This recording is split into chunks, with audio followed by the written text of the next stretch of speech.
Igreja é isso, é louvor, adoração, oração, intercessão, confiança, sabendo que Deus está agindo. Enquanto nós estamos aqui, do outro lado Deus está agindo, fazendo como Ele quer.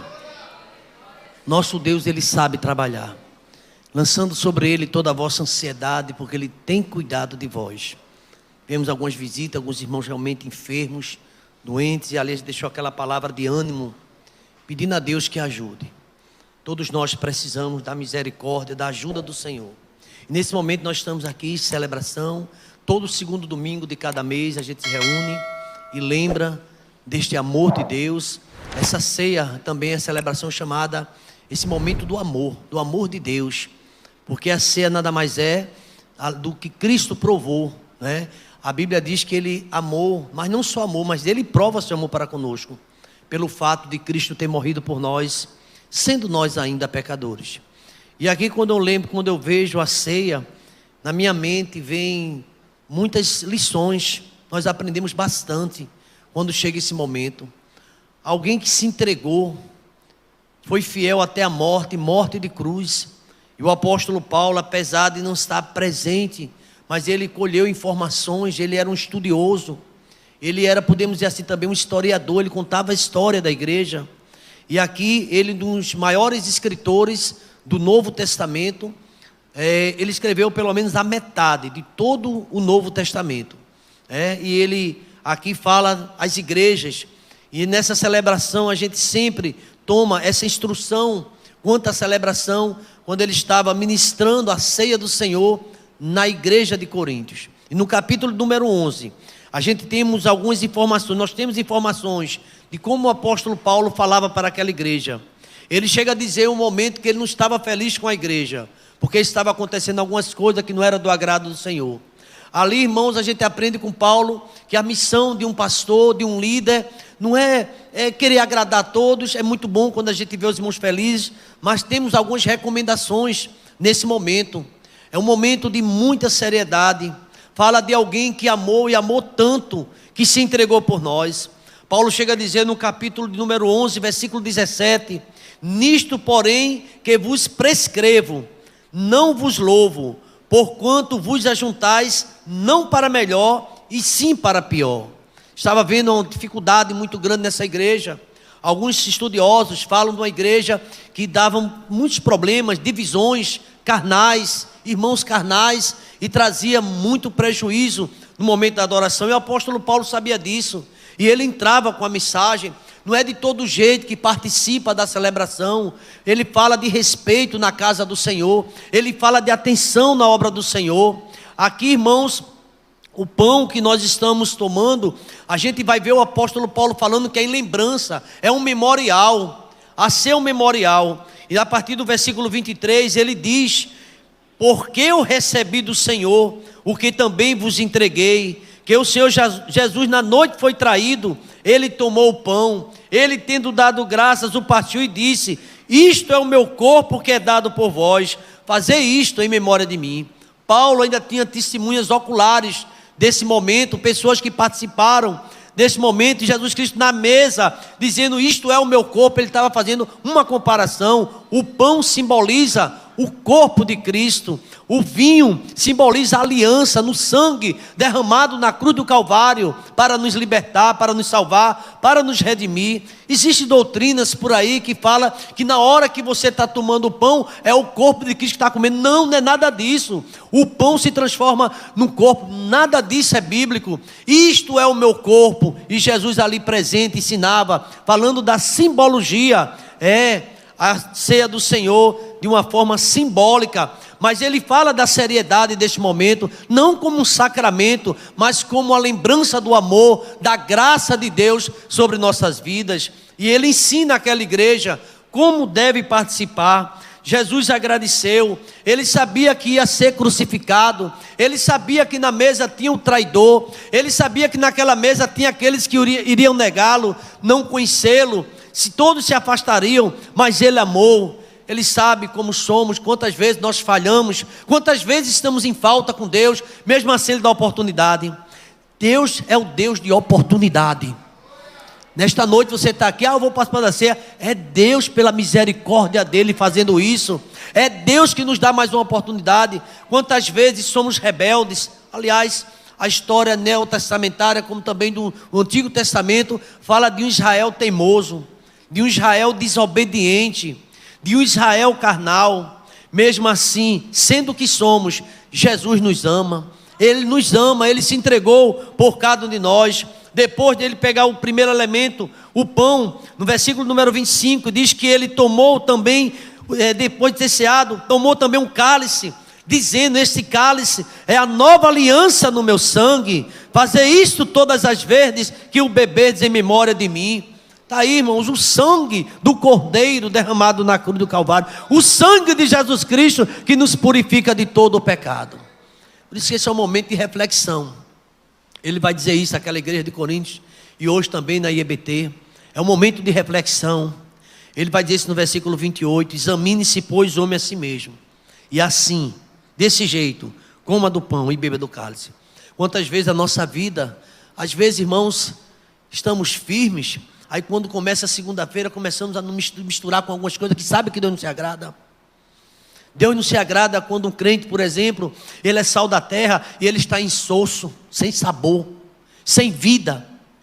Não adianta cantar bonito, pregar bonito, falar bonito, nada disso, se não tem uma vida com Cristo, se não tem uma vida que glorifica o nome do Senhor, se estamos nos mesmos moldes do mundo, se conformando com esse mundo, cantando as canções que muitas vezes aí pessoas oferecem a Satanás, cheio de drogas, na prostituição, adorando a Satanás, e muitas vezes o crente desavisado está cantando com aquela pessoa que não tem compromisso com Deus.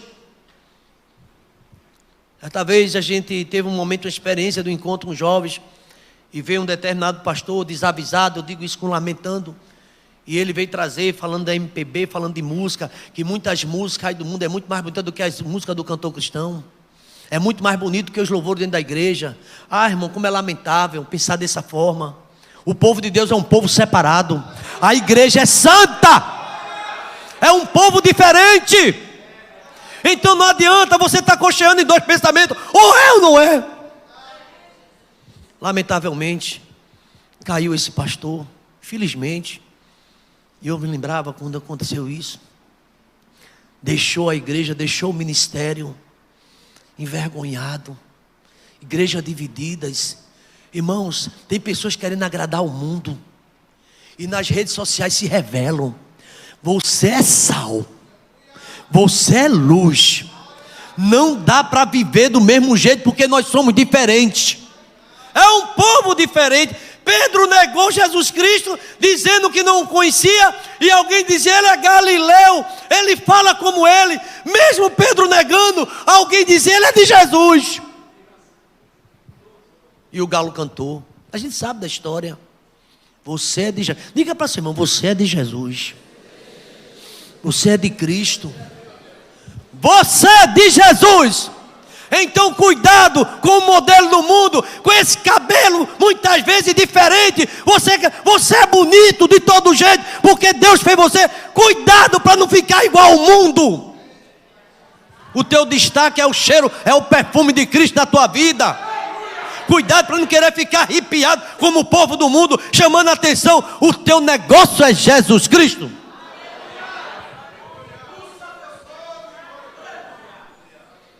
E na ceia do Senhor, Paulo não alivia não. E vamos deixar as coisas do mundo. Se você fosse do mundo, o mundo amaria com você. Mas você agora está no meio do povo remido, lavado no sangue de Jesus Cristo. Irmãos, em determinado momento pode parecer engraçado alguma coisa, mas se analise, fica analisando. Paulo fala: examine a sua vida. Não ninguém está te dizendo não, olha a tua vida, como é que tu anda. Jesus Cristo quer te transformar. Você é ovelha de Jesus. Você agora você vai morar no céu com Deus. Então você não tem nada com esse mundo. E aqui, meus irmãos, Paulo ele diz algo que me chama a atenção, e eu quero focar, porque eu já ouvi aqui hoje: Maranata, ora vem Senhor Jesus. E no momento da ceia tem uma dimensão também escatológica, porque ele está falando do fim. Jesus está voltando. Tem uma música que diz assim: muito em breve vai sair uma notícia que um povo desapareceu. Era um povo muito humilde, que aqui muito sofreu. Esse povo era o povo de Deus. E o que é que diz? Onde está aquele povo barulhento? Onde está que não se vê nem o irmão? Alguém com voz de lamento vai dizer neste momento: esse povo foi embora para Sião. Onde está o dirigente da igreja? Onde estava aquele pastor que gritava tanto? Falava de coisa que eu não gostava. Deus quer que a gente se conserte, Ele quer consertar a nossa vida. Não é para andar desmantelado não, meu irmão. Tu é de Deus, irmão. Vigia! Vigiai e orai. Você não pertence mais, está lá o pessoal curtindo, e lá no story, e lá no estado falando coisa. Você não é desse jeito. Você é diferente. Cuidado com Satanás e o que ele quer atrair. Ele quer te atrair. Ele engana muita gente. Ele é perito nisso. A Bíblia chama ele da antiga serpente, enganadora. Infelizmente muitos estão nesse caminho. Mas aqui nesta noite, no momento da ceia, o Espírito Santo de Deus diz assim: fale que o meu povo é um povo diferente. E um dia todos nós vamos estar com Jesus celebrando a ceia. Olha quem vai celebrar a ceia. Aleluia. Você é sal da terra. Nem pense que Jesus se impressiona com o meu glória, com o meu aleluia. A gente pode dar com o coração. Nem pense que Jesus se impressiona com tuas notas no teu, sei lá, no teu instrumento de som. Ele quer santidade na tua vida, na minha e na tua vida. Sem a santidade ninguém verá o Senhor. E finalmente eu quero entrar num ponto alto aqui, quando o apóstolo Paulo diz assim, ó. Porque, versículo 26, coloca aí, varão. Verso 26, 11 e 26. Vejamos, olha. Porque todas as vezes, deixa eu dizer uma coisa, irmão. O Espírito Santo de Deus está falando. Tem gente que não tem compromisso com a igreja. Não tem compromisso com as coisas de Deus. Lá fora no mundo tem compromisso. Não se anima com nada. Não se alegra com nada que a igreja faz. Porque está precisando dessa transformação. Entrou no evangelho, o evangelho não entrou no coração. E na ceia, Paulo diz assim: eu não estou alegre com alguns de vocês por causa disso. Olha o que ele diz agora aí, ó. Todas as vezes que você comer deste pão e beber desse cálice, o que é que está fazendo? Anunciais. Está falando da vinda de Cristo.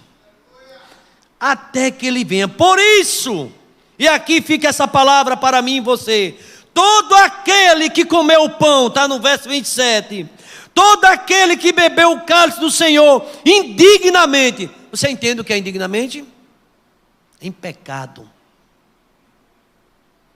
Numa vida sem intimidade com Deus.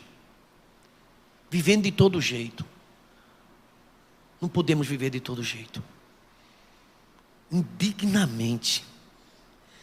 Todo aquele que participa indignamente será réu do corpo e do sangue do Senhor. Examine-se, pois, o homem a si mesmo, e assim coma desse pão, beba desse cálice. Pois quem come e bebe sem discernir o corpo, come e bebe para juízo próprio. Eis a razão, porque muito entre vós, olha que Paulo está na igreja, entre vós são fracos, doentes, não poucos os que dormem. Porque se nós julgássemos a nós mesmos, não seríamos julgados.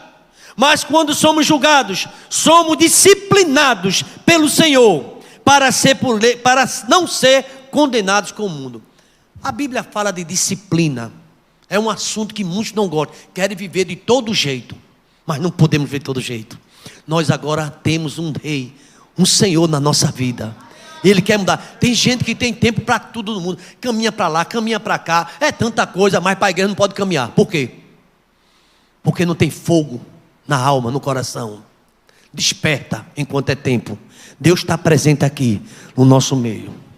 E que a graça do Senhor Jesus, o amor de Deus, o nosso eterno Pai, a comunhão E a salvação, ó Pai, o consolo da tua salvação esteja sobre nós, sobre esta vida que se entregou, sobre todo Israel espalhado na face da terra, desde agora e para sempre. Vamos dizer amém, irmãos?